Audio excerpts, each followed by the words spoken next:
தேவனுடைய வார்த்தை நாம் சேர்ந்து வாசிக்கலாம். யோசுவா எழுதின புஸ்தகம் 7ஆம் அதிகாரம் 1 to 3 வரைக்கும் நம்ம வாசிக்க போகிறோம். யோசுவா எழுதின புஸ்தகம் 7ஆம் அதிகாரம் ரொம்ப விசேஷமான அதிகாரம். எப்படி யோசுவா எழுதின புஸ்தகம் 6ஆம் அதிகாரத்தில் எரிகோவை ஜெயித்தார்கள். எல்லாரும் சொல்லுங்க, ஜெயித்தார்கள். சொல்ல மாட்டீங்களா? ஜெயித்தார்கள் அப்படின்னு சொன்னால் செத்தார்கள்ன்ற மாதிரி சொல்கிறீங்க. ஆமென். எரிகோவை சொல்லுங்க சத்தமா. ஜெயம்னு சொன்னாதான் ஜெயம் வரும். எரிகோவை ஜெயித்தார்கள். எல்லாருக்கும் ஜெயம் வேணும், எல்லாருக்கும் ஆசீர்வாதம் வேணும். யாருமே ஆசீர்வாதம் வேணான்னு சொல்றதில்லை. கர்த்தர் என்ன பண்ணாரு? எரிகோவை ஜெயிப்பதற்கு உதவி செய்தார். இப்போ எரிகோவை ஜெயித்தார்கள். ஸோ கொஞ்சம் கவனிங்க. கிறிஸ்தவ வாழ்க்கை என்பது நிறைய நேரத்தில் நம்ம போதிக்கும் போது அல்லது அந்த போதனைகளில் நிறைய தவறு இருக்கு. கிறிஸ்தவ வாழ்க்கை என்பது ஒரே ஸ்ட்ரைட்டாக ஓடுற வாழ்க்கை இல்லை. நம்ம ஸ்ட்ரைட்டாக எங்கே போகிறோன்னா, பாவத்திலிருந்த எகிப்திலிருந்து, எகிப்து என்பது, எகிப்து என்கின்ற வார்த்தையின் அர்த்தம் கருப்பு. அதாவது எகிப்திலிருந்து நம்ம என்ன பண்ணுறோம்னு சொன்னால் பரலோகத்துக்கு போகிறதுக்காக நம்ம பிரயாசப்படுகிறோம். அதுபோல் இஸ்ரவேல் ஜனங்கள் எகிப்திலிருந்து வாக்குத்தத்தம் பண்ணப்பட்ட கானான் தேசத்திற்கு என்ன பண்ணுறாங்க? போயிட்டு இருக்காங்க. அவங்க போய் சேரலை, போயிட்டு இருக்காங்க. நம்மளும் இந்த பூமியில் பலவிதமான பாவத்தின் மத்தியில் வாழ்ந்து கொண்டிருக்கிறோம், பலவிதமான பிரச்சனை மத்தியில் வாழ்ந்து கொண்டிருக்கிறோம். நாம் இந்த கிறிஸ்தவ வாழ்க்கையை கர்த்தருடைய கிருபையினால் துவங்கி இருக்கிறோம். அவருடைய பிள்ளையாய் நம்மை ஏற்று கொண்டிருக்கிறார். நாம் அவருடைய ஆடுகளாய் இருக்கிறோம். இந்த தேவன் நம்மை மேய்த்து கொண்டிருக்கிறார். இந்த போகிற வழியில, இந்த போகிற பாதையில நம்ம பாதை எல்லாம் செவ்வையா செவ்வனிடப்பட்டு ரொம்ப தெளிவா கிளியரா இல்லை. அதுக்கு பதிலாக அந்த பாதை கரடும் முரடும், போகிற பாதையில பள்ளமும் மேடும் நிறைந்திருக்கிறது. நான் சரியா போக வேண்டும் என்று நல்ல முறையில் நான் நடந்து நல்ல ஹைவேல போற மாதிரி வேகமா போனதான் நினைக்கிறேன். ஆனா வேகமா போகும்போது திடீர்னு ஒரு பெரிய பள்ளம் வருது. பள்ளம் வரும்போது நான் வேகமா போக முடியுமா? முடியாது. பிரேக் அடிச்சு தான் ஆகணும். நிறைய நேரத்தில் சில போதகர்கள் அல்லது சில பிரசங்கியார்கள் நம்முடைய வாழ்க்கையில் வருகிற ஆசீர்வாதங்களை குறித்து சொல்லும்போது நம்ம எப்பயுமே சமநிலையில் தான் இருப்போம் அப்படின்னு சொல்லி கொடுப்பாங்க. அப்படி இல்லை. பைபிள் ஃபுல்லாகவே, பைபிள் முழுசாக நம்ம வாழ்க்கை ஏற்றம் இரக்கம் நிறைந்தது. பக்கத்தில் பார்த்து சொல்லுங்க, நம்ம வாழ்க்கை, என் வாழ்க்கை ஏற்றம் இரக்கம் நிறைந்திருக்கிறது. ஆமென். ஏற்றமும் வேணும், இரக்கமும் வேணும். நீங்கள் நினைக்கலாம் வெறும் ஏற்றம் ஒன்று தான் என்னை வாழ வைக்குதுன்னு. பைபிள் சொல்லுது, நீ இறங்கும் போது தான் நீ எப்படி வாழணுன்றதையே உன்னால் உணர முடியும்னு சொல்லி பைபிள் சொல்லுது. ஆமென். அல்லேலூயா. அப்போ இந்த ஏத்த இறக்கங்கள் நமக்கு அவசியம், நம் வாழ்க்கைக்கு உதவியா இருக்கு. இப்போ வெற்றியை பார்த்தாங்க, இந்த அதிகாரத்தில் தோல்வியை பார்க்குறோம். வசனமே முழு அதிகாரத்துக்குரிய விளக்கத்தையும் நமக்கு சொல்லிக் கொடுக்கு. கொஞ்சம் கவனிங்க. வசனத்தை பாருங்க. இஸ்ரவேல் புத்திரர் சாப தீட்டானதிலே துரோகம் பண்ணினார்கள். எப்படி எனில், யூதா கோத்திரத்தை சேராகுடைய குமாரனாய் சப்தியின் மகன் கர்மிக்கு பிறந்த ஆகான் என்பவன் சாபத்தீட்டானதிலே சிலதை எடுத்து கொண்டான். ஆகையால் இஸ்ரவேல் புத்திரர் மேல் கர்த்தருடைய கோபம் மூண்டது. கொஞ்சம் கவனிங்க. ஏன் சொல்லும்போது ஆகான் என்று சொல்லப்பட்டவன் இந்த பாவத்தை செஞ்சான் அப்படின்னு சொல்லியிருக்கலாமே. ஏன் அவருடைய தாத்தா, அவருடைய அப்பா அப்படி சொல்லி அதுக்கப்புறம் வராங்க? அது அவருடைய கோத்திரத்தையும் சொல்லியிருக்கார். இதெல்லாம் நம்ம பைபிளை வாசிக்கும் போது கவனமாக கவனிக்கணும். வாசிங்க. சாபத்தீட்டானதிலே சிலதை எடுத்து கொண்டான். ஆகையால் இஸ்ரவேல் புத்திரர் மேல் கர்த்தருடைய கோபம் மூண்டது. ஆகான் என்பவன் சாபத்தீட்டானதிலே சிலதை எடுத்துக்கொண்டான். ஆகையால் இஸ்ரவேல் புத்திரர் மேல் கர்த்தருடைய கோபம் மூண்டது. 6ஆம் அதிகாரத்தில் வெற்றியை சுதந்திரித்து கொண்டார்கள். 7ஆம் அதிகாரத்தில் அவர்கள் தேவனுடைய வார்த்தைக்கு கீழ்ப்படியாததினால, தேவன் சொன்னதை அவர்கள் கேட்காததினால அவர்களுக்கு வருகிற ஆபத்து, அவர்களுக்கு வருகிற விளைவு, அவர்களுக்கு வருகிற தோல்வி, அவர்களுக்கு வருகிற மரணம் என்ன என்பதை இந்த வசனம் நமக்கு சொல்லிக் கொடுக்கிறது. இந்த அதிகாரங்கள் ஒரு மனுஷனுடைய பாவம் எப்படி சந்ததியை, கொஞ்சம் கவனிங்க, ஒரு மனுஷனுடைய பாவம் எப்படி சந்ததியை தாக்குகிறது, சந்ததியை தாக்குகிறது என்பதையும், ஆகவே தேவ பிள்ளைகளாய் இருக்கிற நாம் ரொம்ப கவனமாய் விதைக்க வேண்டும், கவனமாய் நாம் செயல்களை செய்ய வேண்டும் என்று சொல்லி இந்த வசனம் நமக்கு சொல்லிக் கொடுக்கிறது. ஆமென், அல்லேலூயா. சத்தமா அல்லேலூயா சொல்லுங்களேன். அப்போ நம்ம இதை முடிஞ்ச வரைக்கும் என்ன பண்றோம், வசனமா குரூப்பா பார்த்து இதிலிருந்து கர்த்தர் நமக்கு இந்த நாளுக்கு என்ன செய்தியை வைத்திருக்கிறார், இதிலிருந்து கர்த்தர் நம்ம என்ன புதுப்பிக்க விரும்புகிறார் என்பதை நாம் பார்க்க போகிறோம். பாவத்திற்கு பலவித விளைவுகள் உண்டு. இந்த பாவம் நாம் செய்யும் போது ஒருவேளை இனிமையா இருக்கலாம், கொஞ்சம் கவனிங்க, ஆனா பின்னர் அது நமக்கு வேதனையை கொடுக்கும். அந்த சமயத்துல அது நமக்கு அந்த ஆசையை திருப்திப்படுத்தின மாதிரி இருக்கும். யாருக்கும் தெரியாது. சாப்பிட்டுட்டு நம்ம என்ன பண்ணலாம், வாயை தொடச்சிடலாம், கையையும் கழுவிடலாம், ஸ்மெல்லு வராது இருக்கிறதுக்கு என்ன பண்ணலாம், வேற ஸ்மெல்லும் போட்டுக்கலாம். ஆனா அதுக்கப்புறமா நமக்குள்ள தேவன் கொடுத்திருக்கிற அந்த மனசாட்சியை நம்மளால மாற்றவே முடியாது. புரியுதா, கேக்குதா?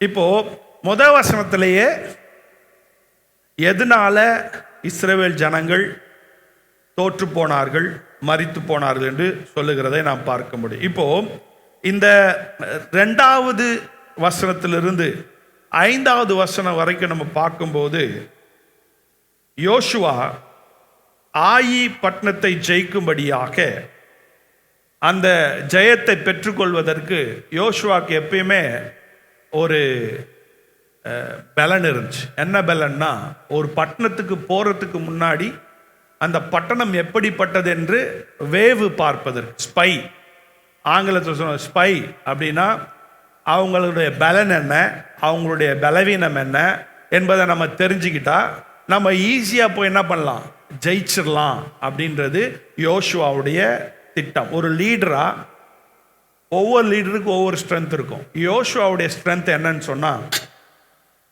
ரொம்ப லாஜிக்கா யோசிப்பார்.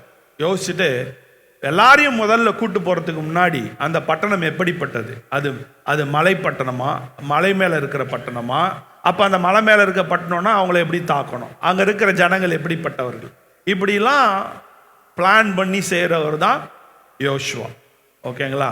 அப்போ என்ன பண்றாருன்னா, 2ஆம் வசனத்திலிருந்து கிட்டத்தட்ட ஒரு அதை வாசிங்க.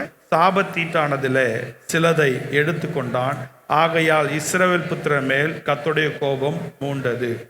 ஆகான் என்பவன் சாபத்தீட்டானதிலே சிலதை எடுத்துக்கொண்டான், ஆகையால் இஸ்ரவேல்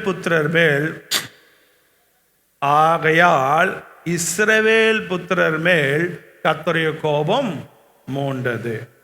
6ஆம் அதிகாரத்தில் வெற்றியை சுதந்திரித்து கொண்டார்கள். 7ஆம் அதிகாரத்தில் அவர்கள் தேவனுடைய வார்த்தைக்கு கீழ்ப்படியாததினால, தேவன் சொன்னதை அவர்கள் கேட்காததினால அவர்களுக்கு வருகிற ஆபத்து, அவர்களுக்கு வருகிற விளைவு, அவர்களுக்கு வருகிற தோல்வி, அவர்களுக்கு வருகிற மரணம் என்ன என்பதை இந்த வசனம் நமக்கு சொல்லிக் கொடுக்கிறது. இந்த அதிகாரங்கள் ஒரு மனுஷனுடைய பாவம் எப்படி சந்ததியை, கொஞ்சம் கவனிங்க, ஒரு மனுஷனுடைய பாவம் எப்படி சந்ததியை தாக்குகிறது, சந்ததியை தாக்குகிறது என்பதையும், ஆகவே தேவ பிள்ளைகளாய் இருக்கிற நாம் ரொம்ப கவனமாய் விதைக்க வேண்டும், கவனமாய் நாம் செயல்களை செய்ய வேண்டும் என்று சொல்லி இந்த வசனம் நமக்கு சொல்லிக் கொடுக்கிறது. ஆமென், அல்லேலூயா. சத்தமா அல்லேலூயா சொல்லுங்களேன். 2ஆம் வசனத்தை வாசிங்க. யோசுவா எரிகோவிலிருந்து பெத்தேலுக்கு கிழக்கில் உள்ள பெத்தாவின் சமீபத்தில் இருக்கிற ஆயி பட்டணத்துக்கு போகும்படி ஆட்களை அனுப்பி, நீங்கள் போய் அந்த நாட்டை வேவு பாருங்கள் என்றான். அந்த மனுஷன் என்ன பண்றான், ஆயியை வேவு பார்த்து இப்போ 3வது வசனத்தை சொல்றாங்க. அவங்க திரும்பி வராங்க. திரும்பி வந்து சொல்றாங்க, இந்த இந்த பட்டணம் வந்து எரிகோ பட்டணம் மாதிரி இல்லை. இந்த பட்டணம் வந்து ரொம்ப சின்ன பட்டணம். இந்த பட்டணம் வந்து ரொம்ப சின்னது. எரிகோவிலேருந்து பார்த்தீங்கன்னா ஒரு 13 மைல் அப்படின்னு சொன்னால் கிட்டத்தட்ட 26 கிலோமீட்டர்னு வச்சுக்கோங்களேன். 26லேருந்து 30 கிலோமீட்டருக்குள்ளே தான் இருக்குது. இதில் வந்து நிறைய பேர் வாழலை. நம்ம என்ன பண்ணலாம், எல்லாரும் போகணுன்னு அவசியம் இல்லை. கொஞ்சம் பேர் போனாலே, 2000-3000 பேர் போனாலே ஈஸியாக ஜெயிச்சிடலாம். எப்படி? அங்கே இருக்கிறவர்கள் ஏனாக்கின் புத்திரர்களும் அல்ல. ஏனாக்கின் புத்திரர்கள் அப்படின்னு சொல்லும்போது அவர்கள் ராட்சச பிறவியினர். பைபிளை நம்ம வாசிக்கும் போது என்னாகமத்தின் புஸ்தகத்தில் என்ன பண்ணுறாங்க, போய் பார்த்துட்டு வரும்போது என்ன பண்ணுறாங்க, அவர்கள் பெரிய ஆட்களும் அல்ல, ரொம்ப ரொம்ப குறைவானவர்கள். அவர்களை எளிதில், ஐடியா என்னன்னா எளிதில் மேற்கொள்ளலாம். எல்லாரும் சொல்லுங்க, எளிதில் மேற்கொள்ளலாம். எளிதில். The moment you come to the conclusion, நிறைய நேரத்தில் நம்ம சுய மூளையில், சுய சிந்தையில் நம்ம என்ன பண்ணுறோன்னா, நம்ம வாழ்க்கையை யோசுவா மாதிரி வாழ்ந்து கொண்டு இருக்கிறோம். கூட்டி கழிச்சு 1 + 1 2. அப்போது என் பிள்ளைக்கு இவ்வளோ தேவைப்படும். இந்த மாதத்தில் நிறைய பேருக்கு என்ன இருக்குது, தேவை இருக்குது. அந்த தேவை எப்படின்னா அதை நம்ம என்ன பண்ணுறோம், வருமானத்தை வச்சு கால்குலேட் பண்ணுறோம். பரவாயில்ல, கால்குலேட் பண்ணுங்கள். யோசுவாவும் ரொம்ப லாஜிக்காக கால்குலேட் பண்ணுறவர் தான். சந்தோஷம், கால்குலேட் பண்ணணும்னு சொல்லி பைபிள் சொல்லுது. ஆனால் அந்த கால்குலேஷன் பண்ணுறதுக்கு முன்னாடி ஒரு ஸ்டெப் இருக்கு. சுய பலத்தை சார்ந்திருப்பதற்கு முன்னாடி நான் தேவனுடைய பலத்தை சார்ந்திருக்க வேண்டும். ஆமென். பக்கத்தில் சொல்லுங்க, நான் சுய பலத்தை சார்ந்திருப்பதற்கு முன்பு நான் தேவனை சார்ந்திருக்க வேண்டும். ஆமென். இங்க யோசுவாக்கு இருந்த பிரச்சனை என்ன தெரியுமா, ரொம்ப கால்குலேஷன்லாம் ரொம்ப நல்லா இருக்கு, சுய ஞானம், சுய பலன் எல்லாம் நல்லா இருக்கு.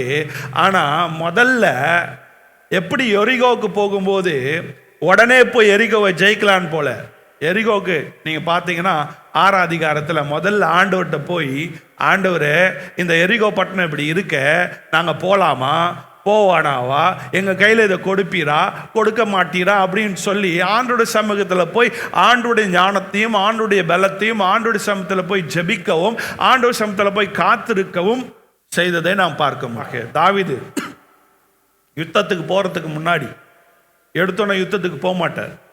அவர் சொல்லுவார், ஆண்டவரே நான் போலாமா, நான் போகக்கூடாதா அப்படின்னு சொல்லி தேவனுடைய சமூகத்தில் தாவீது போய் அமர்ந்திருக்கிறதை நாம் பார்க்க முடியும். அதுபோல யோசுவா செய்யறதெல்லாம் ஓகே, ஆனா அவன் சுயபலத்தில் நாடுகிறதை நாம் பார்க்க முடியும். இப்போ சுயபலத்தில் அவங்க போய் பார்த்துட்டு சொல்றாங்க, என்ன சொன்னாங்க, எளிமையாய் ஜெயிக்கலாம். எல்லாரும் சொல்லுங்க, எளிமையாய் ஜெயிக்கலாம். வாழ்க்கைய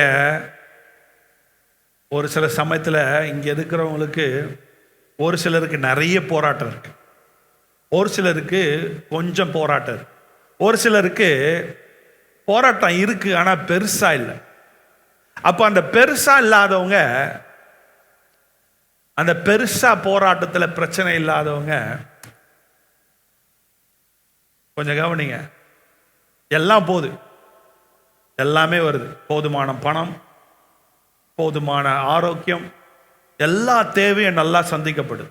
அப்போ எல்லா தேவையும் நல்லா சந்திக்கப்படும் போது ஒரு சிலருக்கு வாழ்க்கை எல்லாம் போகுது, அதனால நான் என்ன பண்றேன், நான் செய்யறத செஞ்சுட்டே இருக்கேன் அப்படின்னு சொல்லி ஒரு கூட்டம், ஒரு கிறிஸ்தவர்கள் வாழ்ந்துட்டு இருக்காங்க.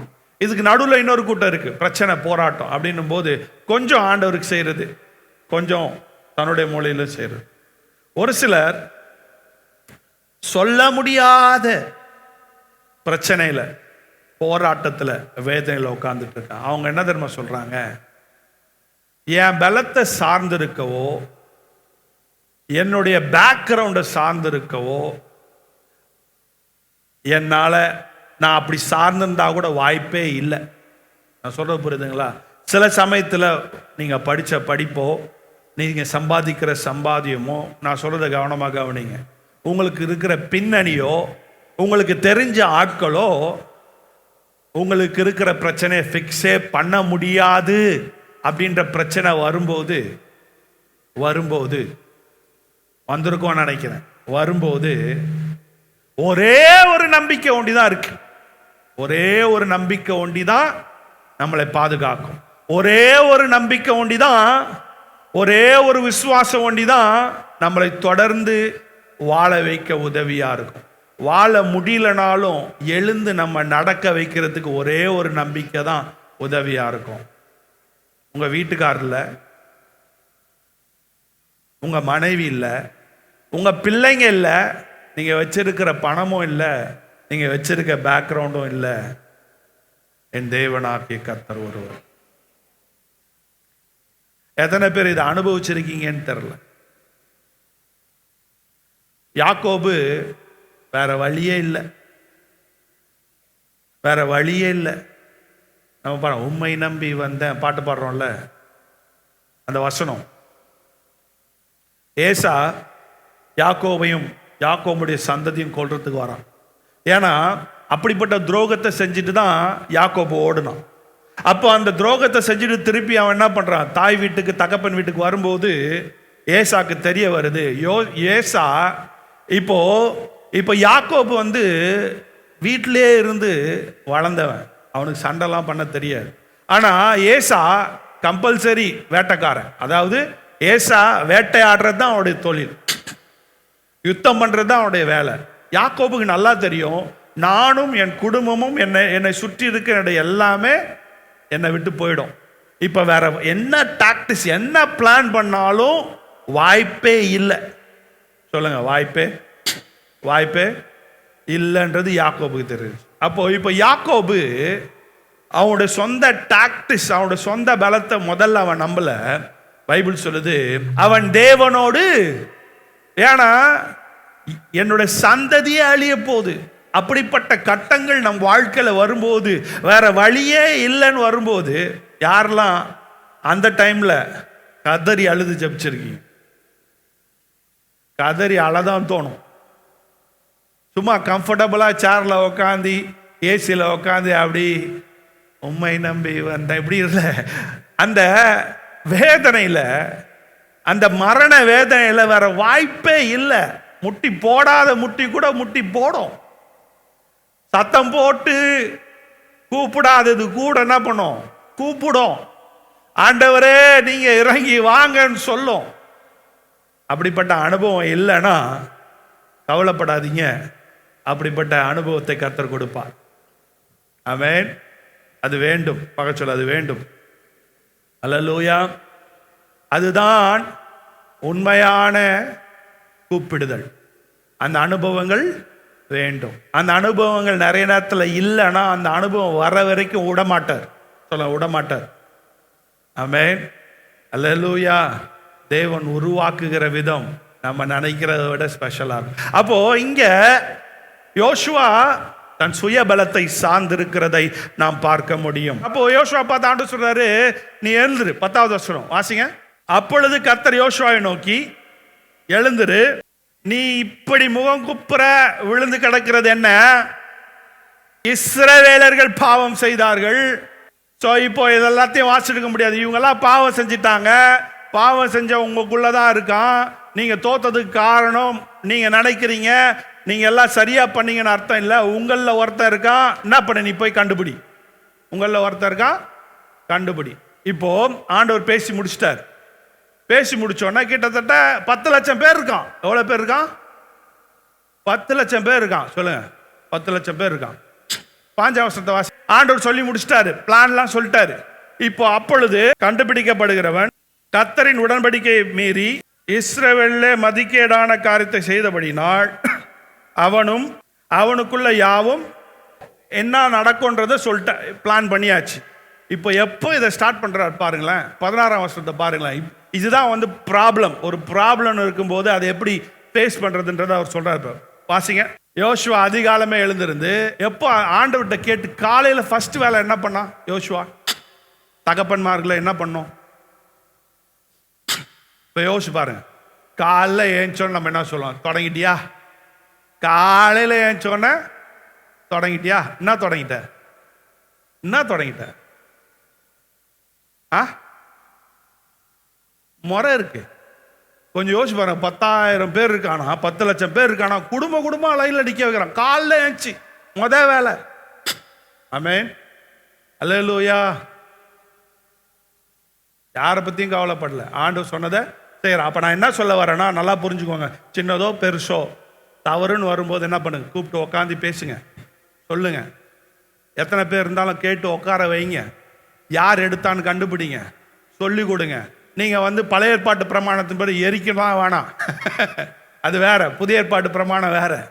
அது உங்களுக்கு வரும்போது நான் சொல்றேன், பெரிய தண்டனைலாம் கொடுக்க வேணாம். அட்லீஸ்ட் அதனால என்ன விளைவு இருக்குன்றத சொல்லி கொடுங்க. எது பண்ணாலும் பாட்டி ஒரு பக்கம், தாத்தா ஒரு பக்கம், குழந்தை தானே செஞ்சுட்டு போகணும். என்னது, குழந்தை தான் செய்யறது தப்புன்னு சொன்னாதான் நாளைக்கு அது செய்யாது. என்னது, அம்மாவை அடிக்குதுன்னா பரவாயில்லையே, எப்படி அடிக்குது பாரு, ஜோக்கா. நிறைய பேர் அசிங்கப்பட்டிருக்க நான் பார்த்துருக்கேன். வேணும்னா வேணும், உளுண்டு தான், வேணும்னா வேணும், இல்லைன்னா முடியாது. நீங்க அப்பாவா இல்லை அது அப்பாவா? உடனே இங்க நான் கொடு, அதான் அழுகுதுல, அழுதா கிடைக்கும்னு சொல்லி கொடுத்துட்டேன். நீங்க 2 பேரும் அவங்க, நீ எவ்வளவு வேணா அழு, நீ அழுதுட்டே இரு, நீ அழுறதுனால ஒன்னாக போறது, உனக்கு தான் வாய், நீ பண்ணி பாரு, எவ்வளோ நேரம் தான் ஆளும், வாய் வலிக்காது? வலிக்குமா வலிக்காதா? தப்பு தப்பா சொல்லி கொடுக்கறது, எல்லாத்தையும் தப்பு தப்பா பண்றது, எல்லாத்தையும் தப்பு தப்பா சொல்லி கொடுத்த முதல்ல உங்களை தான் என்ன பண்ணுவார் ஆண்டவர், கேள்வி கேட்பார். ஆமென், அல்லேலூயா. குழந்தைங்க தானே. நான் சொல்றது உங்களுக்கு புரியுதான்னு தெரியல. இன்னைக்கு சமுதாயத்துல கிறிஸ்தவனா யாரு? ஒருவேளை அவங்க பின்மாறி எப்படி வேணா போட்டோம். ஆனா ஒரு மனுஷனை மதிக்கிறதோ, ஒரு மனுஷன் வரானா அந்த மனுஷனை இவன் சின்ன பிள்ளைங்க கூட ரொம்ப அசிங்கமா இருக்கு. அந்த அந்த அந்த அந்த அந்த பாப்பா கிட்ட போய் பேசாத, இவங்க கிட்ட என்ன சொல்லி கொடுக்குறீங்க? உனக்கு சண்டைனா உன் பிள்ளைங்களுக்கு என்ன சொல்லி கொடுக்குற? நான் சண்டை போட்டேன் சொல்லு, என்னால என் வாய் சும்மா இருக்க மாட்டேது, என் பெருமை கொழுத்து போயிருக்கு, என்னால முடியலடா தம்பி, நீ அப்படி இருக்காத சொல்லு. நீ சண்டை போட்டினா உன் பிள்ளைங்க என்ன பண்ணுது? ஆமென். என்ன தாழ்ந்து போறது கஷ்டமா இருக்கு, புரியுதா? ஆமென். நான் எல்லாம் அப்படியே பாக்குறீங்க என்ன? எத்தனை வாட்டி உக்காந்துட்டு போனாலும் சும்மா பாட்டு பாடிட்டு போவீங்களே தவிர உங்க சந்ததியா எதுவுமே மாறாது. மரியாதையா பேசவும் வராது, மரியாதையா நடக்கவும் வராது, மற்றவனுக்கு உதவி செய்யற எண்ணமும் வராது. எந்த இயேசுவின் கேரக்டரும் உங்க பிள்ளைங்களுக்கு இருக்காது. ஏன்னா உங்களுக்கு இல்லாது. ஆமென். மற்றவன் யாரும் உயரக்கூடாது, மற்றவன் யாரும் உயரவே கூடாது. சொல்லுங்க, மற்றவன் யாரும் இழுப்பாங்க, என் புள்ள ஒண்டிதான் வச்சு செய்வான். என்ன எண்ணம்பா இதெல்லாம்? எங்கன்னு வந்தது? பைபிள் சொல்லுது எல்லாரையும் நிறைவா ஆசீர்வாது. ஆமென், அல்லேலூயா, அல்லேலூயா. இதெல்லாம் சொன்னா எப்ப பார்த்தாலும் பால் பாஸ்டர், ஐயா நீங்க நல்லா இருக்கணும், உங்க பிள்ளைங்க நல்லா இருக்கணும். நான் கோவம்லாம் படலை, நான் அன்பாதான் இதெல்லாம் சொல்றேன், எனக்குள்ள இருக்க வேதனையை சொல்றேன். கொஞ்சம் கவனிங்க, கடைசியா நான் சொல்லி முடிக்கிறேன். பனிஷ்மெண்ட்லாம் பழைய ஏற்பாட்டில் ஆண்டவர் கொடுத்தார். இப்போ அதுக்கான விளைவை நம்ம சந்திச்சுட்டு தான் இருக்கோம், இல்லாம இல்லை. அது தானா நமக்கு பனிஷ்மெண்ட் வரணும்னு அவசியம் இல்லை. நம்ம செய்யற தப்புக்கான விளைவை விதைச்சதை அறுத்துட்டு தான் இருக்கும். சொல்லுங்க, விதைச்சதை அறுத்துட்டு தான் இருக்கும். அறுக்குறீங்களா? நான் சொல்லி முடிக்கிறேன். உடனே நம்ம பிள்ளைங்களுக்கு சொல்லி கொடுக்கறதும் சந்ததி தெரிஞ்சா சொல்லி கொடுக்கறதுக்கோ காப்பி அடி. உடனே என்ன பண்ணு, எல்லாரும் பார்க்கத்தக்கதா பெருசாயிடு. ஆமென். ஒரு ரூம்ல உட்காந்து வருஷ கணக்கில் பாடுபடுறதோ, ஒருவேளை உனக்கு பாராட்டு கிடைக்காம போனாலும் பரவாயில்ல. ஏன்னா இன்னைக்கு இந்த தமிழ் பைபிள் இல்லைன்னா நம்ம ரட்சிக்கப்பட்டிருப்போம்? இந்த தமிழ் பைபிள் இல்லைன்னா நம்ம ரட்சிக்கப்பட்டிருப்போமா? He created a resource forever. என் சந்ததிக்கும் அன்னைக்கு பார்த்தோலோமியோ சீகன் பால்க்கு ஐயர்ன்றது யாருக்குமே தெரியாது. அவருடைய கடின உழைப்பு யாருக்குமே தெரியாது. வில்லியம் கேரி 14 மொழிகளை கத்துக்கூட, அதாவது 14க்கு மேல மொழிகள்ல புதிய ஏற்பாட்டை டிரான்ஸ்லேட் பண்ணிட்டு இருந்தார். சாகும்போது கிட்டத்தட்ட 14 மொழியில புதிய ஏற்பாட்டை டிரான்ஸ்லேட் பண்ணி செத்தார். யாருக்கும் தெரியல. இன்னைக்கு அவங்கள பத்தி நம்ம பேசிட்டு இருக்கோம். ஆனா இன்னைக்கு இருக்கிற நம்மளுடைய சமுதாயம் நம்ம இருக்கும் போதே நம்மளை பத்தி பேசணும். நம்ம இருக்கும் போதே, நான் இருக்கும் போதே என்னை பத்தி பேசணும். தப்பு இல்லை. ஆனா யோசிச்சு பாருங்க, அது எங்க போய் முடியுதுன்னா பெருமையில தான் போய் முடியுது. ஆமென், அல்லேலூயா. அருமையான தெய்வ பிள்ளைங்களே, உங்க பிள்ளைங்களுக்கு இப்பத்துல இருந்தே சொல்லுங்க, எது உண்மையான ஒர்த்து, எது உண்மையான ஒர்த்துன்றத பிள்ளைங்களுக்கு சொல்லி கொடுங்க. ஆமென், அல்லேலூயா. அவர் சொல்றாரு கடைசியா பரிசுத்தம் பண்ணிக்கொள்ளுங்க. எல்லாரும் சொல்லுங்க, பரிசுத்தம் பண்ணிக்கொள்ளுங்க. இப்போ அவங்கள கண்டுபிடிக்கிறாங்க, தவறு வருது, அவன் சொல்றான், அதுக்கான தண்டனையை பழைய ஏற்பாட்டு பிரமாணத்தின்படி அவர்கள் கொடுத்தார்கள். ஒரு சிலர் சொல்றாங்க குடும்பமா அவர்கள் ஒருத்தன் இல்லை, எல்லாரும் என்ன பண்ணாங்க, கல்லடிச்சு எரித்து கொண்டார்கள் அப்படின்னு சொல்லி சொல்றாங்க.